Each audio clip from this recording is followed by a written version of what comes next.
Labdien! Šodien esam atkal ēterā kopā ar Rīgas apsaimniekotāju asociāciju un avīzi Darīsim kopā.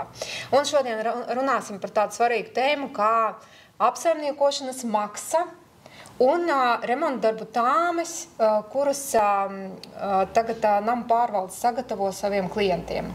Kā zināms, ministru kabineta noteikumos ir noteikts, ka gandrīz jau katram nama pārvaldē sagatavo tādas tāmes un publicē tās līdz 15. oktobrim. Un tagad es vēlētos uzdot jautājumus Igoram Trubko, Rīgas apsaimniekotāju asociācijas priekšsēdētājam par šīm tāmēm. Un, protams, svarīgākais jautājums ir, cik tad maksāsim par dzīvokli nākamajā gadā? Tad ņemam konkrēti, tad mūsu pārvaldnieka dzīve un dzīvojamās mājas dzīve reglamentē galvenais likums, dzīvojamās mājas pārvaldīšanas likums.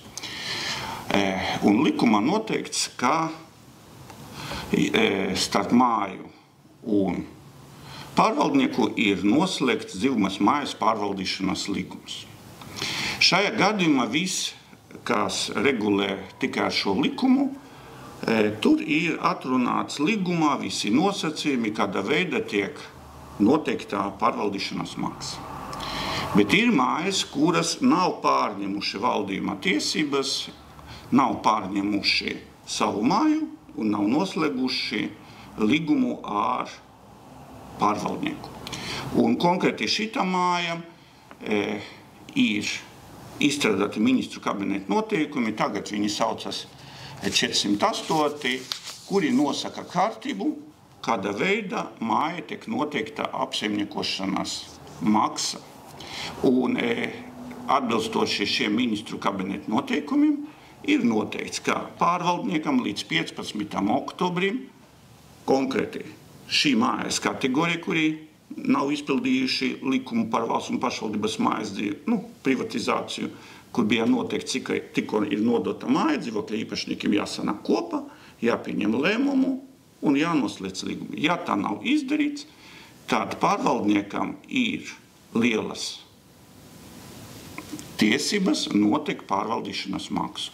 Un šo maksu viņš nosaka līdz 15. oktobrim. Un līdz šim datumam paziņo arī saviem klientiem, dzīvokļu īpašniekiem. Un paziņo dzīvokļu īpašniekiem. Labi, tad tāds jautājums, kā dzīvokļu īpašnieks var apskatīt šo tāmi un uzzināt, kāds tad ir nama pārvaldes plāns? Ministru kabineta noteikumus ļoti smalki viss ir atrunāts, ka par to, ka ir izstrādāta šī tāme, pārvaldnieks pārņem un informē visus dzīvokļu īpašniekus, ka viņi var iepazīties ar remonta darba plānu un jaunu tāmi. Tātad tu norāda, kura vieta. Arī dzīvokļu īpašnieks, ja viņš vēlas saņemt, viņš uzraksta rakstiski, ka viņš grib iepazīties ar šo dokumentu, un tad pārvaldniekam nedēļu laikā ir uzdots šiem dzīvokļu īpašniekam nodrošināt ar šo tāmi, ar šiem dokumentiem. Tātad es kā dzīvokļu īpašnieks varu atnākt pie savu pārvaldnieka un pieprasīt šo tāmi, un tad pārvaldnieks man to izsūtīs pa pastu vai arī izsniegs uz vietas. Jā. Un gribu pateikt, ka tur ir divas daļas. Tātad remonta darba plāns un obligātas pārvaldīšanas izdevumi, kuri sastāv arī aprakstīt ļoti smalki kāda tabula, kura sastāv no pārvaldīšanas izdevumiem, no pārvaldnieka atlīdzības vai peļņas un no nepieciešamiem remonta darbiem. Arī ministru kabineta noteikumus atrunāts, ja dzīvokļu īpašnieki grib kaut ko iekļaut papildus, tad viņi pieņem atsevišķu lēmumu.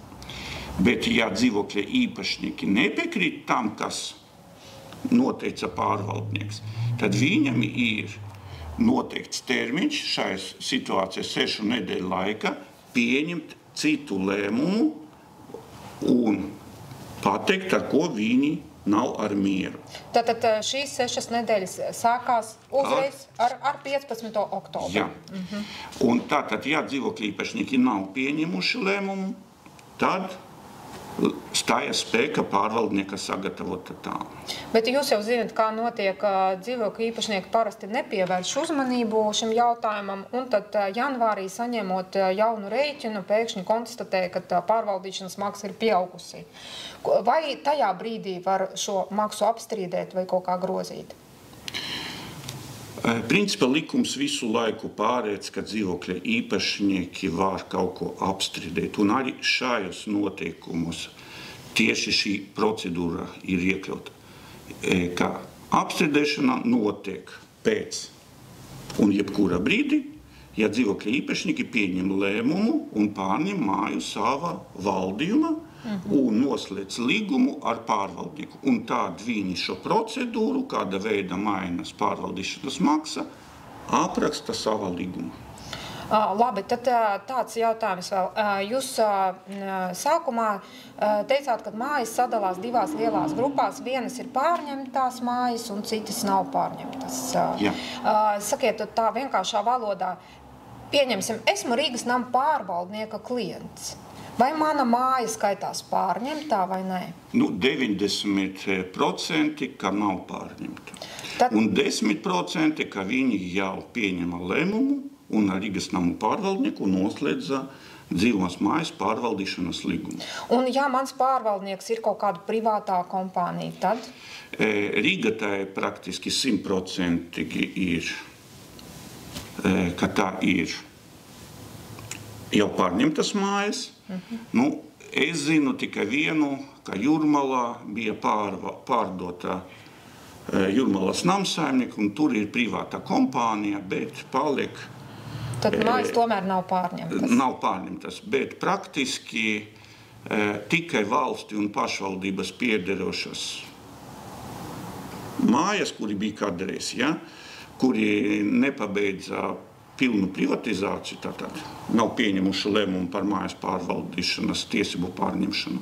Tikai šītam divam struktūram šodien ar likumu uzdotas tādas funkcijas, izlemt jautājumu par pārvaldīšanas maksu. Un Rīgas dome to funkciju deleģējuši Rīgas namu pārvaldniekam, bet citas pašvaldības kādam citam. Labi, tad vēl tāds jautājums. Ja esmu kooperatīvās sabiedrības klients, bet manā līgumā par mājas pārvaldīšanu nav nekas noteikts par to, kādā veidā mūsu pārvaldnieks, mūsu biedrība vai kooperatīvs atskaitās par saviem plāniem. Kāda tad tur būs kārtība? Tur ir diezgan sarežģīti. Jo praktiski ar kooperatīviem es redzēju dokumentus, lēmumus, kur dzīvokļu īpašnieki nepievērš tam uzmanību, ka viņi atsakās par labu kooperatīvam no savām tiesības pieņemt lēmumu. Un šajā situācijā viņi atļauj biedrībai vai kooperatīvam izlemt jautājumu, kurš ir dzīvokļu īpašnieku kopības kompetence. Un tad nav ko brīnīties, ka kooperatīva valde vai biedrības valde pieņem lēmumu, kur atbilstoši dzīvokļu īpašnieku kopībās pieņemtam lēmumam ir spēka. Principā tā ir tāda veida izveidojas līguma attiecības. Ja? Un kooperatīva valde vai biedrības valde nosaka izmaiņas, un ja dzīvokļu īpašnieku kopība to neapstrīdēja, arī stājas spēkā. Tad ir gadījumi, kad pārvaldnieks var vienkārši iedzīvotājus neinformējot un ar iedzīvotājiem nesaskaņojot, mainīt un grozīt pārvaldīšanas maksu? Pārsvarā līgumos atrunāta šī procedūra. Bet biedrības, kad viņi kādreiz pieņemā lēmumu, un kooperatīvi, kad bija pieņemta lēmuma par to dibināšanu un kad viņi sāk pārvaldīt māju, ļoti bieži ir tā, ka nav pati dzīvamās mājas pārvaldīšanās līguma. Tad viņi darbojas atbilstoši likumam, un tur likumā ir atrunātas procedūras. Šodien praktiski tas nav iespējams, jo nav līguma, jūs nevarat noslēgt līgumu ne ar Rīgas siltumu, ne ar Rīgas ūdeni, ne ar citiem pakalpojumu piegādātājiem, bet tiem, kuriem jau tā izveidojas, tad var gadīties. Bet labas prakses piemēri rada, ka vismaz mēneši iepriekš jābrīdina. Jā, bet ņemot vērā līguma nosacījumus, pieņemsim, mums rakstīt, ka mums jābrīdina 2 mēneši iepriekš. Citos līgumos rakstīts 1 mēneši iepriekš. Tad jāskatās, kas ir rakstīts līgumā, un ja līgumā nekas nav rakstīts, tad acīm redzot tomēr... Tikai kopības lēmums. Kopības lēmums vai arī ministru kabineta noteikumi. Labi, tad tāds jautājums vēl par pārvaldīšanas maksu. Kādēļ šī pārvaldīšanas maksa pieaug? Jo pakalpojumi jau ir tie paši, kuru mēs saņemam gadu no gada. Šodien mums minimālā alga viena, bet ar nākamu gadu plānā jau ir 740 eiro. Tātad jau ir pieaugums. Nākošais arī mainas materiālas izmaksas, mainas degvielas, citu resursu izmaksas, mainas arī vidējā alga valsti, mainas remontdarbu izmaksas. Tātad praktiski pārvaldniekam visu to vajag aprēķināt un iedzīvotājus informēt un piedāvāt. Šai situācijā arī ministru kabineta noteikumos, kuri priekš neparņemta mājām, tur ir arī noradīts, ka dzīvokļu īpašnieki var noraidīt pārvaldnieka pieņemtu lēmumu par apsaimniekošanas maksas noteikšanu. Bet, ja pārvaldnieks tam nepiekrīt, tad, ja māja nav pārņemta, stājas spēkā pārvaldnieka piedāvāta cena. Kāpēc? Kad māja ir pārņemta, atbilstoši likumam par māju atbild dzīvokļu īpašnieki. Kamēr māja nav pārņemta, par māju atbild pārvaldnieks. Un šajā situācijā, ja pārvaldnieks redz, ka viņš nevarēs lētāk uztaisīt sanitāru kopšanu vai lētāk uztaisīt remonta darbus, kuri ir nepieciešami, tad praktiski pārvaldnieki iekļaut tas, kas ir. Es varbūt savādāk tad pajautāšu.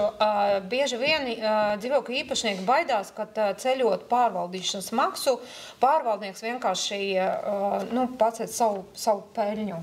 Kādu pieaugumu gaidīt, lai tas būtu kaut kāds vismaz objektīvi attaisnots nākamgad? Logiski būtu kaut kur no 5 līdz 12%, kaut kur šajās robežas.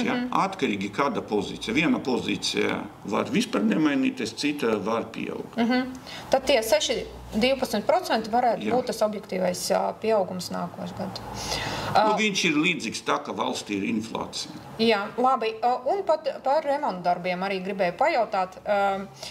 Ko tad pārvaldnieki ieplāno savā darba plānā un vai dzīvokļu īpašniekiem ir tiesības šo darba plānu apstrīdēt? Skatieties, kas šodien notiek. Šodien praktiski strauji mainās situācija un arī mainās judikatūra un pārvaldniekā no atbildības par mājas sliktu tehnisku stāvokli var atbrīvot tikai viens, ja ir atbilstoši dzīvokļu īpašnieku kopības lēmums. Un šajā situācijā ļoti daudzi dzīvokļu īpašnieki pasaka, mēs negribam darīt to, mēs negribam darīt to. Bet tāpat momentā arī loģiski, priekš kam 1000 eiro maksāt par tiem par balkoniem vai jumta remontu, ja pieņemsim, ja var par 70 eiro nopirkt apdrošināšanas polisi, un tad rezultātā veidojas situācija, ka māja cietis zaudējumus. Un pārvaldniekam, tiesai, apdrošinātājiem ir pienākums pārādīt protokolu, kur dzīvokļu īpašnieki nobalsoja pret.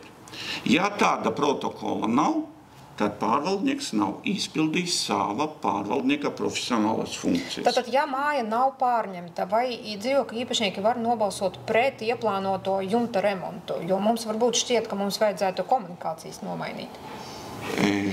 Atbilstoši šiem ministru kabineta noteikumiem, praktiski dzīvokļu īpašnieki nobalsot var, bet ja pārvaldnieks viņu balsojumam nepiekrītīs, tad būs pārvaldnieka piedāvātā cena.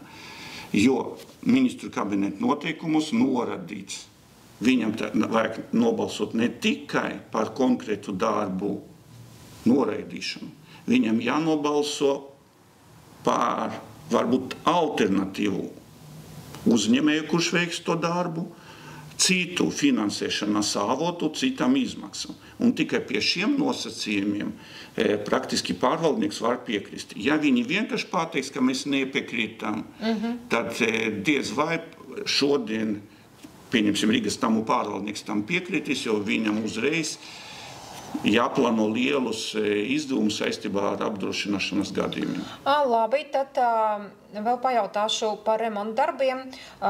Pieņemsim, mājai ir nepieciešams jumta remonts, kas maksā, 50 000 eiro. Un pārvaldnieks mājai saka, kungi, mēs tagad sākam krāt, un gada laikā mums vajadzētu tos 50 000 uzkrāt.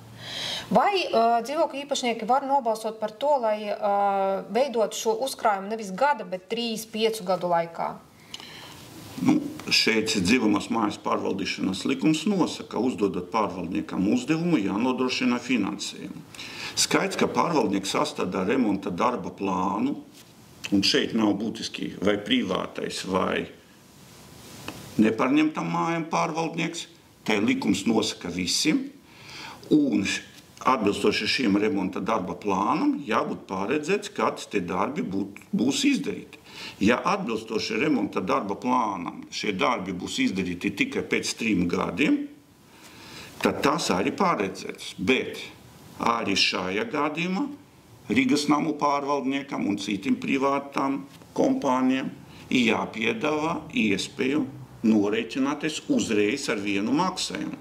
Jo pa šo 3 gadu garumā var notikt kaut kāds gadījums, un lai pārvaldnieks varētu noņemt no sevi atbildību, viņam jāparāda dokumentu, ka dzīvokļu īpašnieki nav piekrituši uzreiz izdarīt šos darbus. Diemžēl šodien tāda tiesas praksa. Tātad paliek vēl daudz jautājumi un... Bet es gribēju pateikt šeit, arī ministru kabineta noteikumi paredz, ka dzīvokļu īpašnieki var nobalsot, ka viņi vēlas piedalīties Altuma programmā. Ne tikai renovācija, bet arī darbus izpildīt un norēķināties 15 gadu garumā. Dzīvokļu īpašnieki var pieņemt lēmumu, ka viņi kādu līdzfinansējumu Rīgas domes programmā var pieņemt lēmumu. Pieņemsim pie mani, mēs iedzīvotājiem piedāvājam darbus izdarīt šodien, bet norēķināties pakāpeniski, sastādot grafiku. Ja? Bet, protams, mēs vēlamies, lai būtu tāds lēmums, jo, pieņemsim, māja jāieguldā 10 000 eiro un bez dzīvokļa īpašnieku lēmumā, arī nebūtu pareizi ņemt svešai īpašuma, ieguldīt naudu, kuru pēc tam dzīvokļa īpašniekiem vajadzēs atdot. Labi, bet ja pieņemsim namu pārvaldnieks tagad plānā ielicis mūsu remontdarbu uzkrājumus, teiksim, 1 eiro apmērā no kvadrātmetra, vai mēs varam nobalsot par to, ka maksāsim tikai 50 eiro centus? Nobalsot var, bet tā kā ir noteikts ministru kabineta noteikumus, vajag pārredzēt, kāda veida jūs izpildīsiet darbus, kuri paredzēti remonta darba plānu. Labi, sapratu. Paldies. Tātad, es domāju, ka mums visiem vajadzētu iepazīties ar savu pārvaldnieku tāmēm un plāniem uz 2025. gadu, vienkārši lai janvārī tas nekļūtu par tādu nepatīkamu pārsteigumu daudziem. Tātad atceramies par to, ka objektīvs pieaugums pārvaldīšanas maksai būs tomēr kādi 6–10% un arī uzmanīgi sekosim remontdarbu plāniem. Jā, es gribu pateikt, ka apsaimniekošanas maksa tai viena daļa, un viņa nav tik liela. Bet tagad, ņemot vērā, kā pašvaldības prasa sakārtot savu īpašumu, būvvalde prasa sakārtot savu īpašumu un teritoriju. Tātad šajā situācijā remonti kādreiz, un mēs to redzējām, var izmaksāties vienam pārvaldniekam. Pieņemsim 10 000 eiro, bet citam 30 un 40 000, 3–4 reizes dārgāk. Tāpēc šādam pozīcijam jāpievērš uzmanību, un, protams, vismaz tur, kur mēs strādājam, mūsu klienti, viņi grib izdarīt šodien. Bet nekrāt naudu un ļoti bieži sanāk, plānoju izdarīt pa 10 000, rezultātā, kamēr uzkrāja naudu, jau 15 maksā. Tāpēc labāk darbus izdarīt šodien un ar pārvaldnieku savu Es domāju, arī ar Rīgas namu pārvaldnieku var vienoties, ka darbi būs izdarīti šodien, bet viņi norēķināsies pakāpeniski. Labi, paldies par informāciju un atbildēm. Un tad pētīsim remontdarbus un apsaimniekošanas maksas tāmi nākamajam gadam. Paldies!